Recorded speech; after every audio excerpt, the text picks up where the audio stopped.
परंतु पेट नहीं भरता। तुम पीते हो परंतु प्यास नहीं बुझती। तुम कपड़े पहनते हो परंतु गर्माते नहीं। और जो मजदूरी कमाता है वो अपनी मजदूरी, खुदा के कलाम में लिखा है, वो अपनी मजदूरी की कमाई को छेद वाली थैली में रखता है। अब आपको समझ में आया होगा कि धन जो यहोवा की ओर से मिलता है, जिसमें दुख नहीं मिलाया जाता, गरीबी हो, बेरोजगारी हो, कर्ज हो या मर्ज हो, ये दुख नहीं मिलाता, ये दुख नहीं मिलाता। वो अपने विश्वास करने वालों को वो कभी नहीं चाहता, वो किसी को रोगी नहीं चाहता। उसने तो यहां तक कहा है कि कोढ़ियों को शुद्ध करो, बीमारों को चंगा करो, मृतकों को जिंदा करो और दुष्ट आत्मा को निकालो। वो कभी नहीं चाहता। लेकिन मेरे प्रियो, आशीष पाने से पूर्व हम तैयारी नहीं कर पाते। बहुत से लोग मार्केट में जाते हैं, बड़ी बड़ी वस्तुओं को देखते हैं कि ये बहुत अच्छा फ्रिज है, ये बहुत अच्छा टीवी है, ये बहुत अच्छा अलमारी है, ये बहुत अच्छा बेड है। लेकिन अच्छा वही कहलाता है कि इन वस्तुओं को लाने से पूर्व वो अपने घर में देखता है कि स्पेस है। यदि आशीष आने से पूर्व हम तैयारी नहीं कर पाते, उस वचन की हम तैयारी नहीं कर पाते, क्योंकि यीशु मसीह ने कहा कि बोने वाले ने तो बीज बोया, लेकिन पहला मार्ग के किनारे, दूसरा चट्टानों के द्वारा दबाया गया और तीसरा परिंदों ने चुग लिया। अब ये तीन श्रेणी यीशु मसीह ने बताई है मेरे प्रियो, वचन के सुनने वालों के लिए। आज आप भी वचन सुन रहे हैं, लेकिन आज आपकी श्रेणी किसमें है कि कहीं ऐसा तो नहीं है कि हम मार्ग के किनारे के हैं, कहीं ऐसा तो नहीं है कि चट्टान ने हमें दबा लिया, कहीं ऐसा तो नहीं है कि परिंदों ने उसे चुग लिया, या हम ऐसे हैं जो एक अच्छी भूमि के हैं कि ना तो मार्ग के किनारे के हैं, न चट्टानों ने दबाया है और न ही परिंदे चुग सकते हैं, क्योंकि हमने परमेश्वर के वचन को अपने हृदय में बोया है। Hallelujah, hallelujah. एक कंगाल धनी कैसे बनता है? आप में से बहुत लोग होंगे जो किसी न किसी समस्याओं में होंगे, किसी न किसी परेशानी का बरसों से सामना कर रहे होंगे। ये रोग नहीं जा रहा, डायबिटीज, शुगर, बीपी या जानलेवा बहुत सी सापित बीमारियां। हम मसीह हैं, हम विश्वासी हैं, हम डायबिटीज के पेशेंट हैं। मैं पास्टर मार्क हूं, मैं एक प्रभु का सेवक हूं, और मान लीजिए मैं एक डायबिटीज का पेशेंट हूं, मैं एक शुगर का पेशेंट हूं, मेरे कैंसर है, मेरे टीबी है, मेरे अस्थमा है, या मेरी किडनी काम नहीं कर रही। ऐसा क्यों? सही तरीके से हमारा उसके साथ रिलेशन है, उसके साथ रिश्ता नहीं है। वो रिश्ता हम नहीं बना रहे हैं, लेकिन हम इन सारे रोगों के लिए उपचार ढूंढ रहे हैं।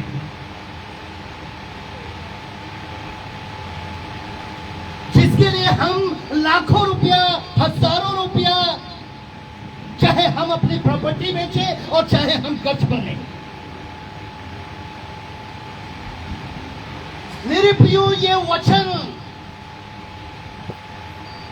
जिसके विषय में लिखा है कि वो भेज कर चंगा करता है, आज पास्टर मनीष ने हमें इनवाइट नहीं किया था, पूछे वो तो हमें इनवाइट कर रहे थे 4 अगस्त को, लेकिन मैं खुद आ गया। क्यों? क्योंकि आशीष की बात आप तक पहुंचानी थी। परमेश्वर ने निश्चय यहां पर आप लोगों की आवाज को सुना है, और आज के इस दिन में परमेश्वर आपको छुटकारा देने के लिए हालेलुया। आइए खुदा के कलाम को देखें और कलाम से समझें। उत्पत्ति किताब उसका 28 अध्याय और 13 से 15 तक जरा सुनिए पहले। और यहोवा उसके ऊपर खड़ा होकर कहता है, मैं यहोवा तेरे दादा अब्राहम का परमेश्वर और इसहाक का भी परमेश्वर, जिस भूमि पर तू लेटा है उससे मैं तुझको और तेरे वंश को दूं, और तेरा वंश भूमि की धूल के कीमतों के समान बहुत हो, और पश्चिम, पूरब, उत्तर, दक्षिण चारों ओर फैलता जाए, और तेरे वंश के द्वारा पृथ्वी के सारे कुल आशीष पाएंगे। और सुन, मैं तेरे संग हूँ, और जहाँ भी तू जाए वहाँ तेरी रक्षा करूँ, और तुझे इस देश में लौटा ले आऊँगा। मैं अपने करे हुए को जब तक पूरा न कर लूँ तब तक तुझको न छोड़ूं। सारे बोले आमीन। एक बार और बोले आमीन। जोर से बोले आमीन। आमीन। अब समझिए इस वचन।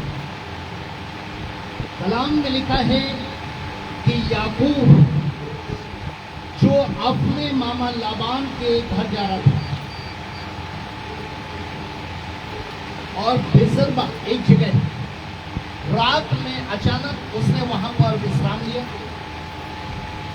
और विश्राम करने के लिए वो सो गया। लेकिन खुदा के कलाम में लिखा है कि जब वो सो रहा था तो उसने एक दर्शन देखा। वो दर्शन ये था कि जहां पर वो सो रहा है वहीं पर एक सीढ़ी लगी हुई है जो स्वर्ग तक जाती है। ये आपके लिए भी है। वो याकूब के लिए थी तो आपके लिए भी है, क्योंकि यहाँ पर लिखा ना, याकूब के वंश को तो दूंगा और याकूब के वंश के द्वारा सारे कुलों को भी दूंगा। हम किसी भी वर्ग, क्षेत्र, भाषा, जाति, धर्म के क्यों ना हो, परमेश्वर एक है। और वो परमेश्वर वो इस चीज को कह रहा है, जब उसने याकूब से कहा तो आपसे भी कह रहा है। अब क्या था, ध्यान से सुनिए। आशीष पाने से पूर्व तैयारी। सारे बोले आशीष पाने से पूर्व तैयारी। और इधर भी बोले सब लोग, इधर भी बोले आमीन। यहाँ पर लिखा है कि वो सीढ़ी पृथ्वी से स्वर्ग तक जा रही है, और जो दूसरा चीज देख रहा है कि वहां से स्वर्गदूत उतर रहे हैं और चढ़ रहे हैं। खुदा के कलाम में 7 स्वर्गदूत आए हैं।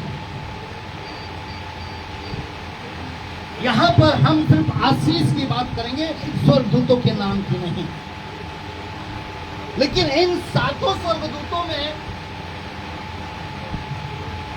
ऐसे ऐसे स्वर्गदूत हैं जो आपकी विनती ले जाने वाला है कोई, तो कोई वहां से विनती का उत्तर लाने वाला है। तो याकूब देख रहा है कि किस तरीके से पृथ्वी से स्वर्ग तक एक सीढ़ी लगी हुई है और उसके ऊपर स्वर्गदूत चढ़ रहे उतर रहे हैं। तभी लिखा हुआ है कि परमेश्वर याकूब को सुरक्षा देने की प्रतिज्ञा करता है। हालेलुया। सुरक्षा देने की प्रतिज्ञा। वस्तु, स्थान और प्राणी, वस्तु, स्थान और प्राणी, इनसे मिलकर ये संसार है। और परमेश्वर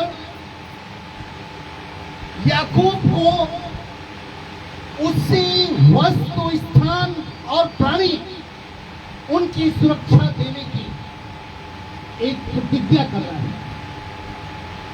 और प्रतिज्ञा कितनी है जरा ध्यान से सुने। पहली प्रतिज्ञा, जिस भूमि पर तू लेटा है उसे मैं तुझे और तेरे वंश को दूंगा। नंबर 2, तेरे और तेरे वंश के द्वारा पृथ्वी के सारे कुल आशीष पाएंगे। नंबर 3, और मैं तेरे संग रहूंगा। और नंबर 4, और जहां कहीं तू जाए वहां तेरी रक्षा करूंगा, और जब तक मैं अपने कहे हुए को पूरा ना कर दूं तब तक तुझको ना छोड़ूं। अब ये प्रतिज्ञा तो आपके पास भी है। आप सारे बोले मैं इस प्रतिज्ञा को रिसीव करता हूं। एक बार और बोले, कुछ आवाज में बोले, इस प्रतिज्ञा को मैं रिसीव करती हूं। इस प्रतिज्ञा को मैं रिसीव करता हूं।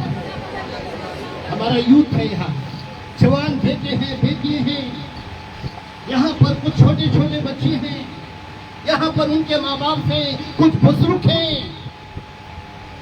परमेश्वर सबको सुरक्षा देने की प्रतिज्ञा कर रहा है। अब इस आशीष को पाने से पूर्व तैयारी क्या थी? खुदा के कलाम में लिखा है कि जब ये दर्शन देख रहा था याकूब, और जब वो दर्शन देखने के बाद सोकर उठा, तो याकूब जो है जागने के बाद इसी के 18 और 19 में वो पांच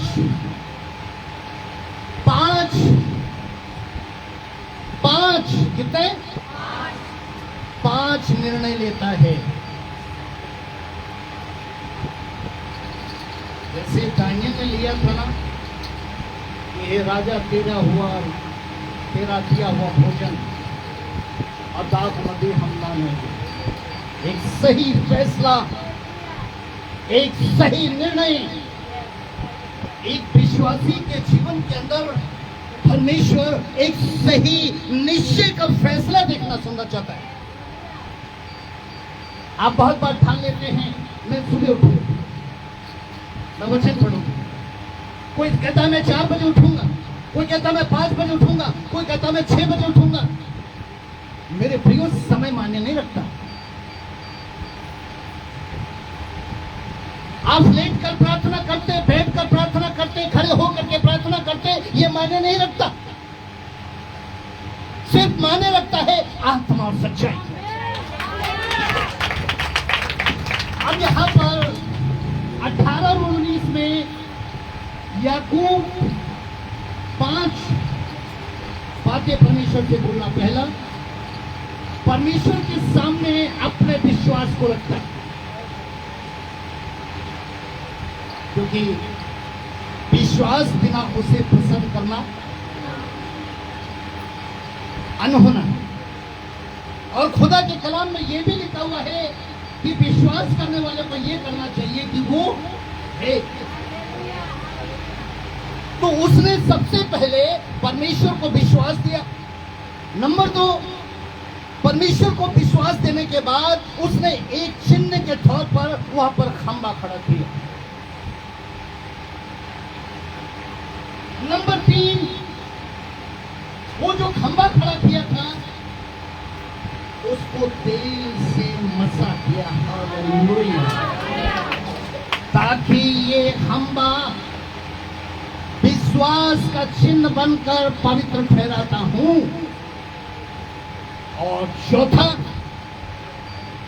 जिस जगह का नाम लूत था उसका बदल कर उसको बेतेल रख दिया। और आखिरी फैसला मन्नत। आखिरी फैसला क्या था? सारे बोले, सारे बोले, ऊंची आवाज में बोले, हालेलुया। अब मन्नत क्या मानी ये आप वचन से सुने 20 से 22 तक। तब याकूब ने ये मन्नत मानी, यदि परमेश्वर मेरे संग रहकर इस यात्रा में मेरी रक्षा करे और मुझे खाने के लिए रोटी, पहनने के लिए कपड़ा दे, और मैं अपने पिता के घर में कुशल क्षेम से लौट आऊं, तो यहोवा मेरा परमेश्वर ठहरेगा, और ये पत्थर जिसका मैंने खंभा खड़ा किया है परमेश्वर का भवन ठहरेगा। और जो कुछ तू मुझे दे उसका दशमांश मैं अवश्य ही तुझे दिया। हालेलुया। ये जो पांचवी बात थी जिसके लिए 4 काम किए गए थे, एक विश्वास, एक चिन्ह के तौर पर खंबा, उसको मसा करना, और एक नया नाम देना बेटे, ये सिर्फ मन्नत के लिए थी। और मन्नत ये थी कि जो तू कह रहा है, अगर तूने मेरे साथ ऐसा कर दिया तो मन्नत ये है कि मेरा पास जो कुछ आएगा उसका 10वां अंश मैं तुझे जरूर दूंगा।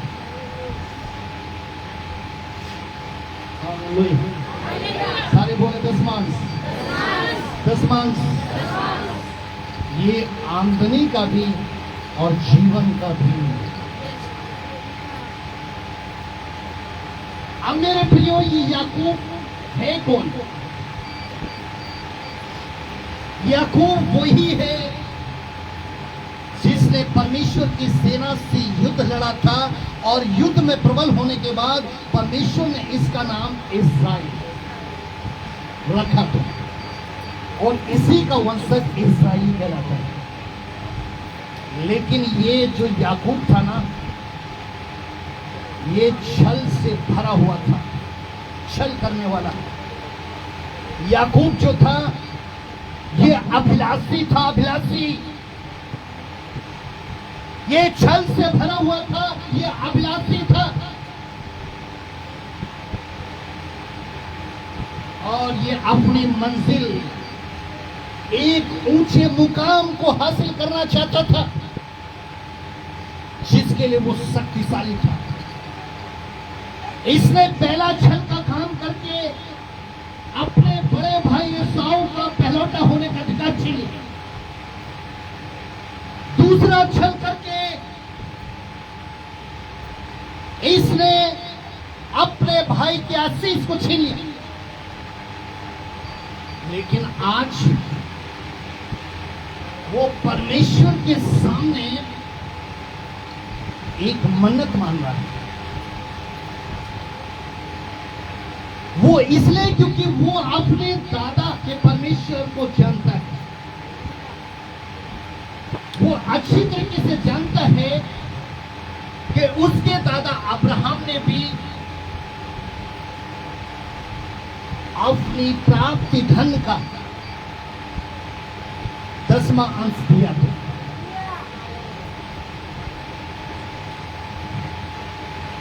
पास्टरों को देंगे तो पास्टर ने तो मर जाना है। मान लीजिए मेरे पास जो चर्च में भवन में टाइप आता है,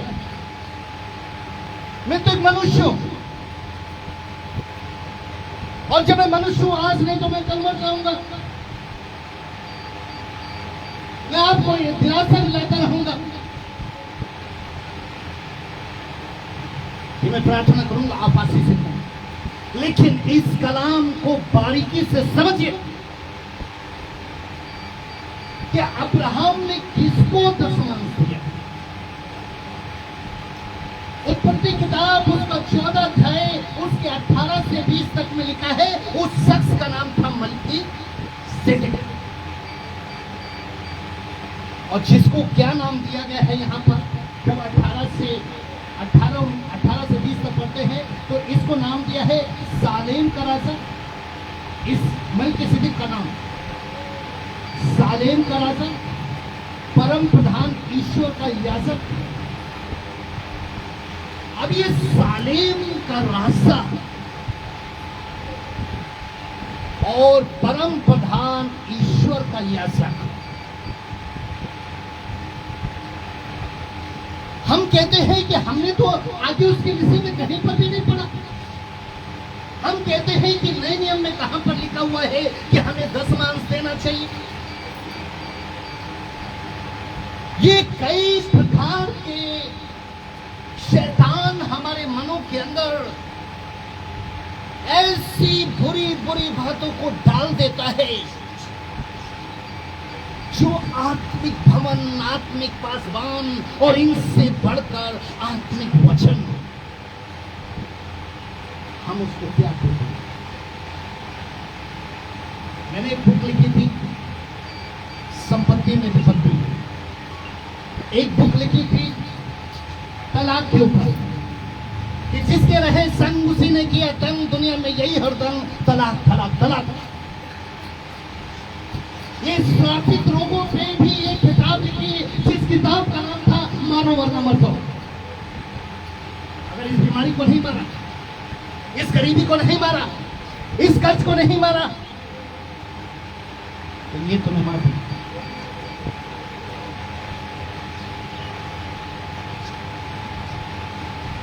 और जैसे बहुत से लोग रहते ना, जिन्हें हम एक शराब के शौकीन कहने से, उनके ऊपर एक किताब लिखी, सामने जाम आम है। क्योंकि खुदा ने उसके रूह ने इस रूह में डाला, मेरे बच्चों के लिए 100% की आशीष से इनको प्राप्त करना है। लेने से देना धन्य है, दोगे तो दिया जाएगा और रोकोगे तो रोक लिया जाएगा। वो स्वर्ग और पृथ्वी का मालिक, मेरे प्रियो, इस जमीन पर उसके लिए हम जो चीजें लेकर आए हैं ये मामूली है। लेकिन समझिए, यहां पर अब्राहम सालेम का राजा परम प्रधान ईश्वर को याजक मानकर 10वां अंश दे रहा है। और सबसे बड़ी बात, ये कब दे रहा है 10वां अंश? जब इस पृथ्वी पर व्यवस्था भी नहीं आई थी।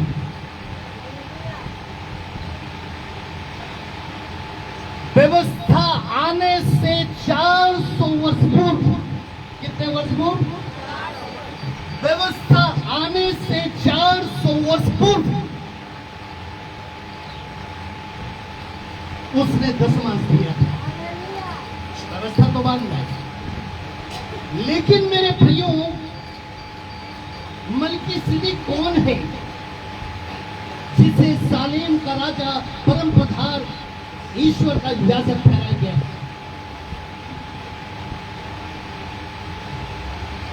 आइए इसके विषय में सुनने में चाहता हूं, पढ़िए बुक ऑफ हिब्रू, इब्रानियों की पुस्तक, उसका 7 अध्याय 1 से 3 तक। थोड़ा जल्दी पढ़ दीजिए प्लीज। ये मलिकिसिदक के विषय में सुनिए आप।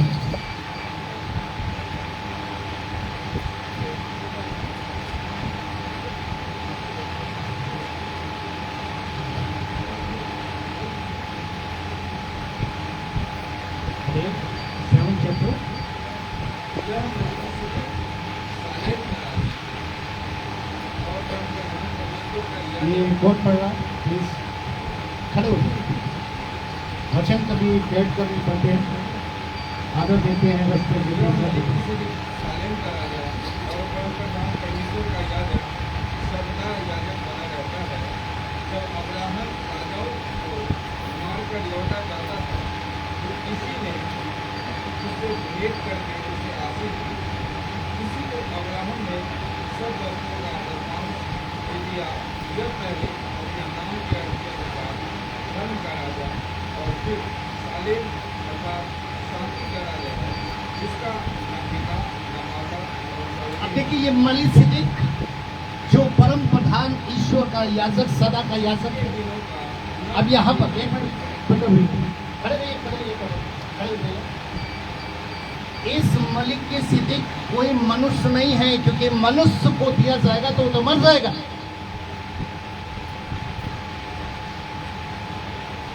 आप किसी मनुष्य को देंगे तो वो तो मर जाना है। आप मेहनत का कमाते, आप सारा दिन मेहनतें करते हैं, 4 पैसे जोड़ते हैं। यह समझिए, लिखा है ना तो उसका कोई पिता, यहां से पढ़िए, बताओ। जिसका नाम पिता न माता न वंशावली है, जिसके दिनों का न आदि है और न जीवन का अंत है, परंतु परमेश्वर के पुत्र के स्वरूप ठहरकर वो सदा के लिए याजक बना है। हालेलुया। ये परमेश्वर के पुत्र यीशु मसीह जो आदि और अंत है, जो अल्फा और ओमेगा है, यीशु मसीह पवित्र आत्मा और सामर्थ की छाया में मरियम की कोख में गए थे। ये वचन था जो मरियम को दिया गया था और उसने एक्सेप्ट किया था, और वही वचन देहधारी होता है। इसलिए मेरे प्रियो, यहां पर मलिकिसिदक वही है मेरे प्रियो। जरा 8वां पद पढ़ दीजिए जोर से, बदल 8वां इसी का पद। और यहाँ जो मरणहार मनुष्य दशांश देते हैं, यहां पर तो जब संसार में जाएंगे मरणहार व्यक्ति दशमांश लेते हैं, लेकिन जो आप देते हैं उसके विषय में क्या लिखा था, सुनिए। पर वहाँ वही लेता है जिसकी गवाही दी जाती है कि वह जीवित है। Hallelujah, hallelujah. इसलिए याकूब ने जो दशमांश दिया, अब्राहम ने जो दशमांश दिया, और जो हम 10वां अंश देते हैं, वो किसी मनुष्य को नहीं देते हैं। कुलस्सियों की पत्री में क्या लिखा है, जो कुछ तुम करते हो ये समझकर मत करो कि मनुष्यों के लिए करते हो, ये समझकर करो कि परमेश्वर के लिए करते हो। हालेलुया। मेरे प्रियो, खुदा का कलाम बताता है कि आशीष पाने से पूर्व हम जब परमेश्वर से आशीषित होते हैं, और जो परमेश्वर हमें देता है, हमें उसी में का उसको देना चाहिए। क्योंकि जो हग्गे नबी की किताब 1:6 में लिखा था, छेद वाली थैली, हग्गे नबी अपने समय का एक ऐसा नबी था जिसको परमेश्वर ने अपनी उन बातों से मसा किया। अगर हग्गे 1:7 पढ़े, 2:15 पढ़े, 2:18 पढ़े, तो वहां पर हग्गे नबी लोगों से क्या कह रहा था, मंदिर की दशा तुम सोच रहे हो, मंदिर की दशा क्या है तुम सोच रहे हो, तुम रोटी कपड़ा मकान नून तेल लकड़ी घर गृहस्थी, अपने शौक अपने मनोरंजन, इनके लिए तुम सोचते रहते। 1:7 पढ़कर देखिए कि कभी सोचा, 2:15 पढ़ के देखिए कभी तुमने सोचा, 2:18 पढ़ के देखिए कभी सोचा, तुमने नहीं सोचा, इसीलिए ये छेद वाली थैली में। हालेलुया। इसलिए अब्राहम, इसहाक, याकूब का परमेश्वर आज हम भारतीय हैं, हम भारतीय लोग हैं। हमें गर्व है अपने यीशु पर कि हम भारतीय हैं। Hallelujah, hallelujah. आज उसी के कुल में से हम और आप भी आशीषित हैं। इसलिए जो 10वां अंश देते हैं वो कभी संकोच या मन के अंदर कभी कोई ऐसे विचार लेकर ना आए, क्योंकि जिसको आप दे रहे हैं वो जिंदा है। हालेलुया।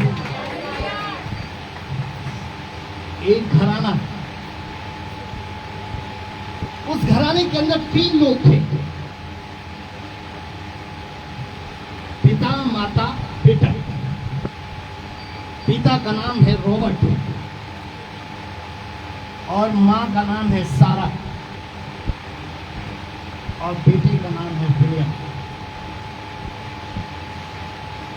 बाप का साबुन का एक छोटा सा बिजनेस है।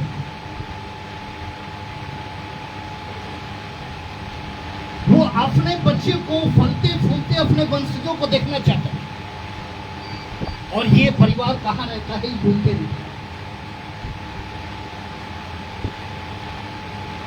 अब ये जब यूके में रहता है तो इसके माँ बाप अपने बेटे विलियम से कहते हैं कि विलियम, कि हमारा बिजनेस तो बहुत छोटा है, तुम इस लंदन से यूके शिफ्ट हो जाओ और वहां पर जाकर अच्छा काम धंधा देखो। अब जो विलियम था तो वो अपने माता पिता की आज्ञा को टाल नहीं सकता, लेकिन जाने के लिए वो निराश था, क्योंकि वो निराश इसलिए था कि उसको अपने माता पिता से दूर रहना पड़ा।